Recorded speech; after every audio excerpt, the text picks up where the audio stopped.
المغرب جمع المثلث العشاء ادالك 4 فروض.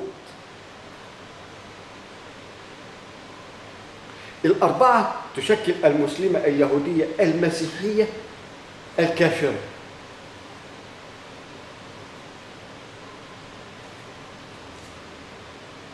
ونذكر في الكتاب عندما ربنا سبحانه وتعالى عاتب أبونا وأبو الأنبياء وما أدرك بالأبهات كما ذكرت وسيدنا إبراهيم عليهم جميعا الصلاة والسلام. امال سابوا لنا إيه؟ ما يؤدي إلى صلة وسلام.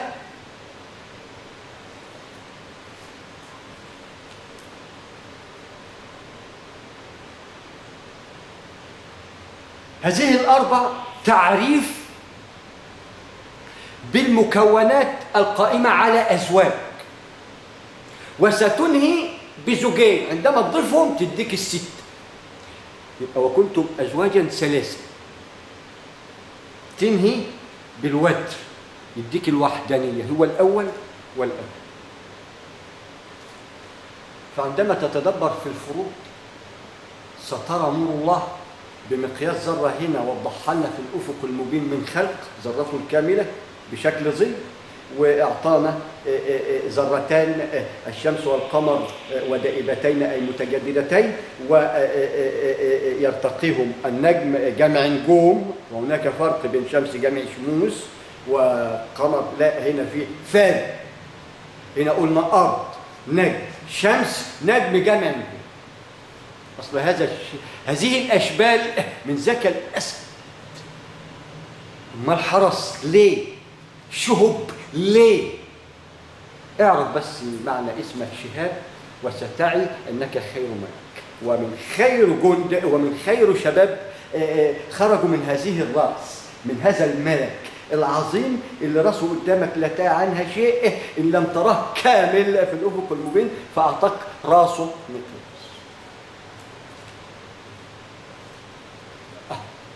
بتجري في لسانه. ما هو اديك الراس اتجه الشمس، امال عشان يشوف حط فانوس كده تلاقي نفسك شايف كشاف جديد كده، كشاف كده يكون فيه نور تلاقيه شايف لك كل حاجه، هيبقى انت وفرت على نفسك. يبقى ده العقل اللي هينجب. تاج الشمس، هذا الملك تاج الشمس حتى يرى بمقياس نحن جميعا نعيه من رياح للشمس الذرات لعمد ممدد يشكل يسمى سم الخياط، أي لوقع الرياح اللي هنعبر منها، اللي منها المعبر. معبر مش معبر. ما هو إذا رأينا المعابر سنرى المعابر. هنا هنبقى والله هنبقى محترمين إذا رأينا المعارك اللي تشكل لنا المعابر. عندما ترى نفسك وانت بتعبر سم الخياط، أي بداية سن الإبرة وهتعدي منها، سبحان الله عندما تعي لا عجب، عندما يعرف السبب يبطل العجب.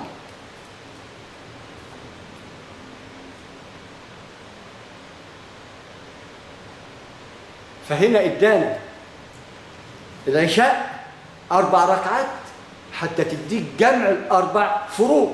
انت فهمت حاجة؟ ودي ال5. ايوه انت يا زوجين يلي قائم عليك التشفع لمن سبقكم ومن سيأتي مع مراعاة وضع الديمومة بالإنابة عن صلوات نبيك، إن كانت مثلث: رقم 1 الثبات، رقم 2 الركوع، رقم 3 السجود، وتكرر هذا المثلث 5 مرات في اليوم، تضربهم كده في نواة العشار يديك ال30.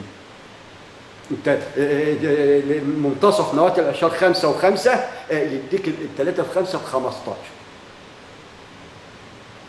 هذا المثلث تضربه في 5 نواة المناسك يديك 15.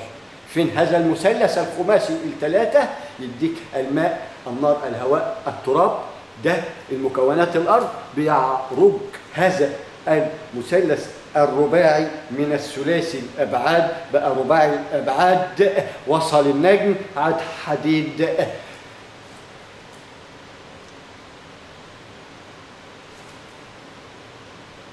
في الديناصور، يشكل القلب النبض. ولكن عندما تجسد كده وتلخص ترى الرأس، هنا المخ، هنا تاج الشمس، هنا العين، عين البصيرة الأهلة، مواقيت تشوفوا القمر بيصل الأهلة أن يكتمل الأرض، ونحن بمقدار الحلقوم. يبقى احنا بنتجول على هذا اللسان الأحمر اللي من نار، ونحن بالحلقوم. فطبعا دي حاجات يعيها فئة قليلة من الناس. أين الفئة الكثيرة من هذه المثلثات اللي احنا قاعدين نفت فيها ونهلب فيها؟ ده احنا بس ما الناس لها حق، ما طلعتش تلت الله، حقهم يفهموا بقى، لأن العلم لا يحتقر، العلم من الله وإلى الله، وبلغوا عني ولو آية، من أول الأنبياء والمورثين. بتصلي بقى صلاة نبيك لأنك معها تحشر، والجميع صح، بس اتقن العلم الصلاة، علم الصلاة، كيفية الوصال اللي له بداية مؤدية إلى اللانهاية، سبحا طويلة. صلاة أي وصال دائب، أي متجدد من خلال الترتب، لأن لا دوام إلا وجه الله. فعندما نقول دائم أي متجدد ومتكاثر، أي قائم عليه قانون التكاثر، والدوام لوجه الله، وخلقها دائمة، ولكن أعطاك مصطلح دائمة يكمن في باطنه الدوام، لأنه المعبر، هنا تدوب مع لواقح الرياح وتعرض من خلال ثم الخياط العمد المميز بشكل أساسي، شايلك يويو كده لواقع الرياح. أي ده أنت في نعيم لا ترى عنه شيء.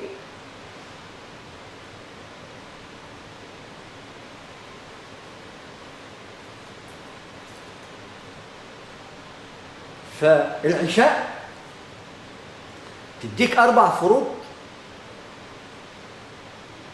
السنن دي لها قصة، ولكن أنا بديك أساس النواة اللي تشكل نواة العنصرة، لأنها يتعنصر من هذه النواة بما يسمى السنة. وبعد ذلك هل من مجتهد؟ ده ما عدناش لا بنصلي ولا بنتسنن، لو عدنا شايفين نواة ولا عنصر. الشعب والقبائل بالكتير ببلاش يا رب، سمح والله ما هم عارفين.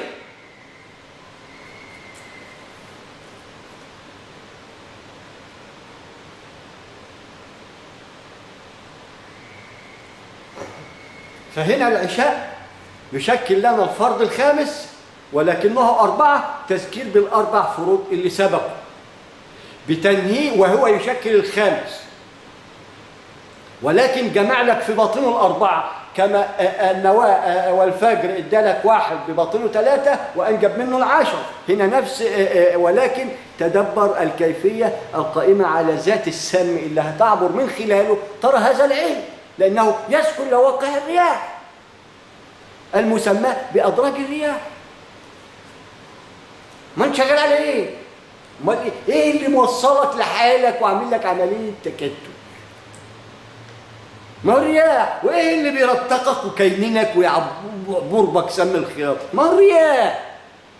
وكلها واخده القاب من الله سبحانه وتعالى، اولهم انت، ارباب الله في الارض. هذا ياخذ لقب الرحمن، وما بينهما الرحمن ولا يملكون منه خطاب. وهذا الرحمن انت بيتليه، لانك انت متجمع منه في الجزء من هذا الملك العظيم الرياح، هذا المارد الاعظم، روحه وغدوه وميمنه وميسره والاعلى والاسفل السداسي. انت الذهاب والاياب، انت رحت وما جيتش، ورجعت ما رحتش. هتشوف بقى اهلك ازاي ومن حولك ازاي. انظر حولك.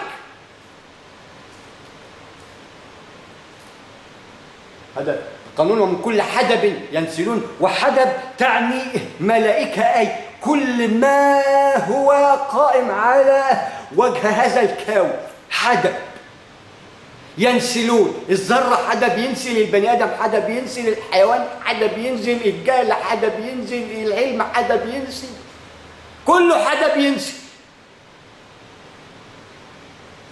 ألهنا التناسل، كل واحد بقى عايز يعمل نسال وينسل في دم البشر وأعصابهم عرق عرق، عصب عصاب. تقوى الله يا أخي. ترى وجه الله سبحانه وتعالى هنا بمقياس ذرة التكامل، ولكن لا تراه حقيقي إلا عندما ترى سماوات غير السماوات وأراضي. ما فيش هناك بقى جبال بشكل مثلث، هناك مستوية. ليه؟ أصل إحنا بهايم جايين نتعطر اللي هم أشعث وأغبط بقانون فرض كفاية، إلى أن أتحول إلى نور وأتنقى كده وأنظف وأمر من سم الخياط، أغسل كما يغسل الثوب الأبيض من الدنس.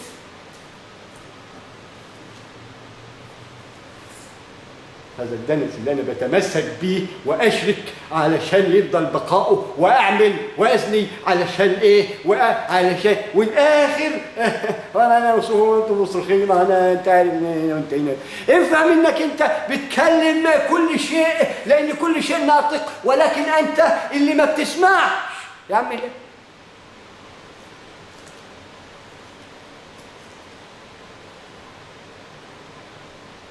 يبقى بدأ بالمثلث ونهى بالمثلث. بدأ بالفجر ورانا الكيفية، اداك ركعتين حتى تعي أن أم الأزواج. بدأ الفجر 3 هتبدأ بركعتين. كنتم أزواجا 3.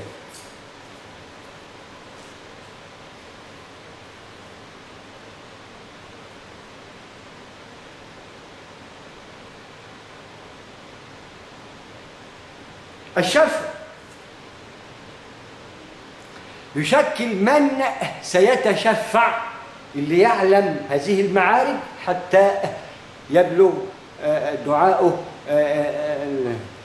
فهنا الدعاء له معراج بمقدار علمك يعود إليه هذا الدعاء. أنت وصل لفين؟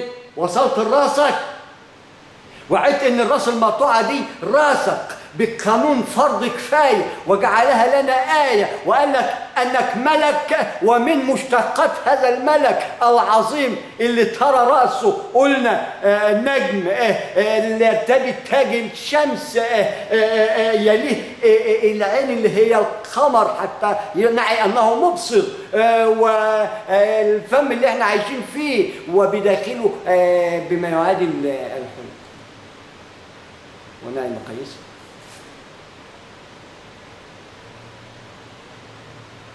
هل تعلم أنك هذا الملك ومن مكوناته الأشعث أو أغبر المتجدد بقانون دائبتين كشمس وقمر؟ وعندما تذكره كامل تلاقي بقى هنا قدم الأرض، ما أنت فاهم بقى حجر الأرض ما هو راكب الجحش ومدلدل رجليه، يعني بيبدأ عنده من الحجر، أصله كله في الأقداس، في الأقدام، بيبدأ من الحجر الحسابة تهز، فبيبدأ هنا هذا الحجر. القمر يديك المقاطع 9 أشهر، الشمس تعطيك عين البصيرة أي القلب المبصر، النجم يعطيك الرأس. رباع الأبعاد.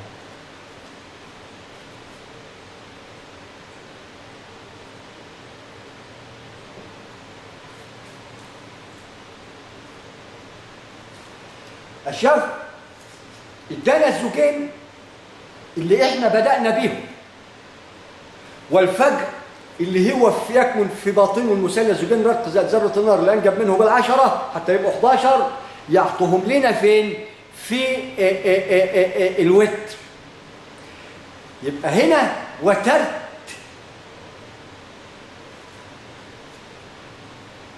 إلى الله، أي وتر الله، أي تعريف بالوحدانية، أي رميت المثلث على بيات، قمت اشتغل لأنك فتحه على بيات، زوجين ما يبقاش فتح، لازم وتر عشان أنت بتبيت النية في الليل.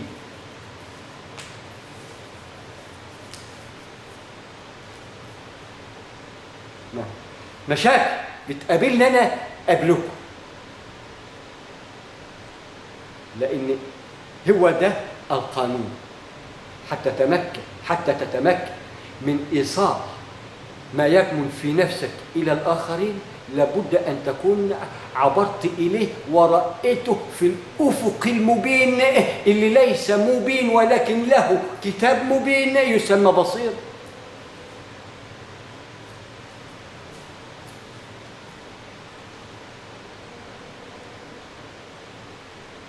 لما بدأت قلنا بالمثلث تجمع الشفع والوتر يديك الثلاثة، يبقى ده الفجر الآخر، وإن الفجر الأول والفجر الآخر. الأول الثلاث اللي أنجب 10 ويشكلها 11، وفي النهاية اداك الزوجين من سيشفع. ما هو احنا هنا ساجدين تحت أقدام الرحمن الرحيم سبحانه وتعالى. سيدنا خلص، احنا بنستلم مكانه بقانون المدد، لأن الوحي كان على أيامهم كان الوحي ومن يدرك من السماء. بعد ذلك بعد سيدنا محمد الخاتم سيأتي الوحي له كما كان هناك من هنا. شوف الكيفية القائمة على الغرس في الأول بخير ما أنجبت الأرض والسماوات، الأنبياء اللي هيوضعوا لنا لبنة تشكل معراج لمن خلفهم الشعوب والقبائل. يعني زرعوا بداية اللانهاية. ليه هم سجدوا هنا تحت عرش الرحمن، وكل نبي عليهم الصلاة والسلام تشفع لأمته وخد اليومين التشفع، وسيدنا أخذ 63 بتوعه، وكان فيه أعمار وصلت إلى 1000 إلى 50 ويشكل لنا مقياس، ولكن عبرناه مرور الكرام وأنا ذكرته من قبل ما معنى هذا الطول. حتى تعي القمر ونجم الزهر عندما يكتمل يديك رقم 50.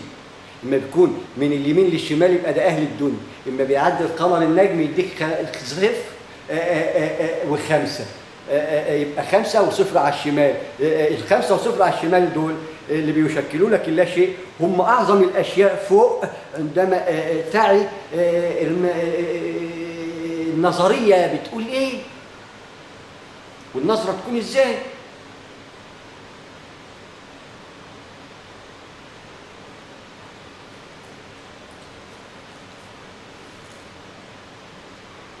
لأن الرؤية من فوق إما بتراها هنا 50 الرؤية مش هقول يحسبها أنت بقى يا أخي، يا أخي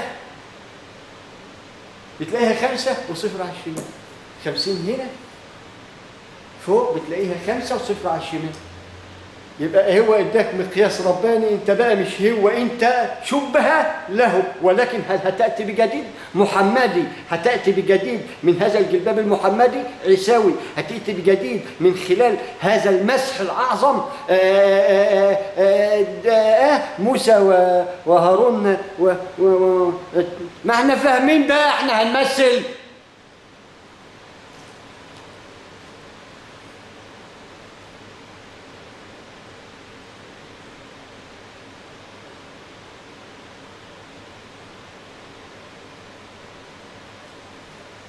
فهنا بدأ بالمثلث ونهى بالمثلث.